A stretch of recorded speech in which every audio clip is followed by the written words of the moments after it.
First of all, just talk to us a little bit about last week's game. This one, second time you played Dixie State and had a similar feel to the first game, close first half. Both offenses were really efficient scoring. Then your defense made the adjustments and pulled away in the second half. How happy are you with your team at the halfway point of the conference schedule? Well, I'm extremely happy to be in the pole position in the league at this point. Obviously, when we put this all together, you want to win. You want to win the game. A lot of hard work goes into every single week of prepping for it, and to have the winning outcome is something you do as a coach. You never get tired of it because you know how hard it is to win in college football. So I'm proud of the team for that. As far as at Dixie, we knew that they would play hard. We knew that they're kids. They have talent. They have a lot of pride, and kind of see the film leading up to the game from the last time we played them. They're consistently getting better. I know their record doesn't show that, but Scott has a ability to lead their team to be tough and to continually be competitive. And so, kind of knew going into this thing that would be coming out of the gate. It'd be a dogfight until we can get them until we can finally pull away, and we did. So I'm happy about that. Talk a little about the offensive line. I mean, Terrell has obviously had a great year, but a lot kind of expect from him. Right. But you can't put those type of numbers without the guys up front. Just talk about how they've kind of come together. Well, they gelled extremely well this year. And anytime a new year comes, you look at your offensive line as just a real measuring stick about where your team's gelling, where they're growing. I mean, we really believe in the big men up front. Jackie Slater obviously does an outstanding job. He's an amazing mentor to these young people. He's a great leader, and he has a knack and ability to draw out the very best in every one of his players. And it comes through. Not only does he draw the best out of every one of them, he also has the ability to draw the best as a collective group. So, the leadership of Cody Clay, Jake Olson, Akwan Sunda, and you also have Jacob Thomas, another older guy in there. Those guys are really setting a pretty good tone, a great culture there. And so that is something we really pride ourselves on. And so even post-Terrell A era, from years to come, is that we really want to be known for a dominant offensive line university. So we take a lot of pride in that as a football team. And also talk about Andrew Alfers and how he's kind of adapted to that role with where he comes in the game on certain situations. Right. I mean, some guys who he probably thought going into camp he had a shot at being the number one quarterback, and some guys might when they don't get that, they might not kind of accept the role, and how you've gotten him to buy into his role. Well, I think it's not so much me getting him to buy in. Andrew is just a great person. Andrew's a competitor. He loves his team.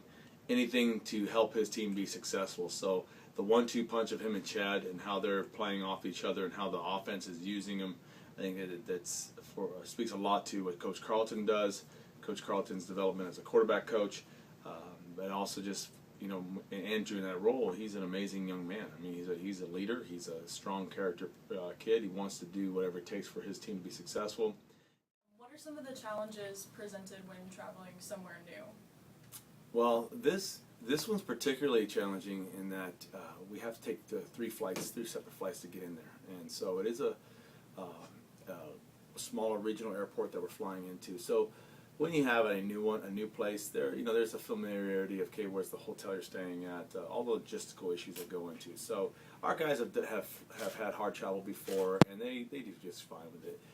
So there's just more coordination that has to happen, and our players, they're great guys on the road. Their business approach is impeccable. They have fun on the road, as well as just they know it's something serious and be on point with everything. So I'm not so much concerned about it, but there are just logistical things of taking on a new opponent in a new road, a new place you haven't been on the road. So I think all of our history of over the last year since 2006 about the variety of places all over this United States that we've had to be a part of, had to travel to, gives us some really good experience as a staff about, hey, how do we do this?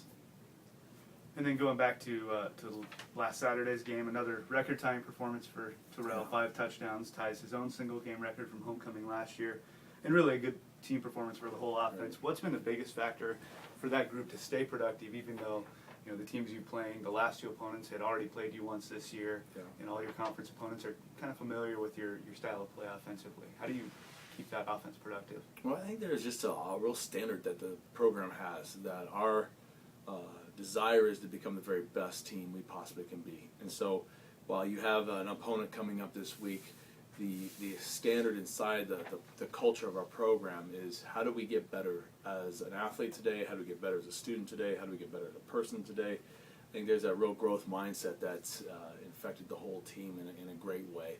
So when you have performances last Saturday night and the offense come out and do that, they know that there's still stuff. There's still points that they can grab. There's still some points that they know that they can come and get this next week. So I love the fact the passing game's improved and continues to keep improving. I think the offensive line, they're just, because their mindset is to become a real dominant physical group, they're looking to get better every single rep. Any chance they have to block for Terrell or a block for Chad Jeffries, there's a high standard that goes back to Jackie's, all his influences, that impeccable professionalism about yourself, to say, it's all about me being my very best at every opportunity. Is there anything about Terrell that surprises you anymore? You know, there's a real familiarity with Terrell, and what I get surprised with about him is his hunger to be better. He can find things on film that he needs to improve on all the time. So he's a real student of the game, and I think that it's just exciting to see and be around. And so, what part that I hope his legacy will be here, not beyond the records, is just for all the younger players to see just how much of a professional attitude it takes to be successful. Maybe it's other people in his position may want to take some plays off or kind of be a little bit more entitled, but he's not that way in any way. He's just hungry to help his team, hungry to get better, and that's what makes me so proud to be around this young man. And your defense came away with 2 more turnovers, both INTs. How happy with the way that they're progressing throughout the season? Extremely happy, coming in for starting the season off with 8 brand new starters. That now to see this group find their identity, have a collective passion for them and how they hawk the ball down, how they go to get the turnovers. So to get the 2 more turnovers, we still have a higher goal of a turnover ratio we want, but the fact that they were to get those turnovers, some real timeliness of the turnovers, I'm excited for them. I told them at the end that there are no more rookies on this team. Everybody's hungry. Everybody's got that seasonedness about them. But they need to start continue to ratchet up and keep cranking it up, because there's some things in the first half that we'd like to see cleaned up and not have happen earlier on with a couple busted coverages. So we're going to fix that this week. We have a lot of work on the table defensively, but all in all, I like where the team's growing, and you're excited for them to be a part of each other again this another week. This season is winding down quickly. We have 4 weeks left that we know about. I don't want to miss a moment as a head coach. I want to make sure and we enjoy every minute together. This is a special team. I'm proud to be around with them. I'm proud to be able to be called their head coach. It's a real privilege to coach them.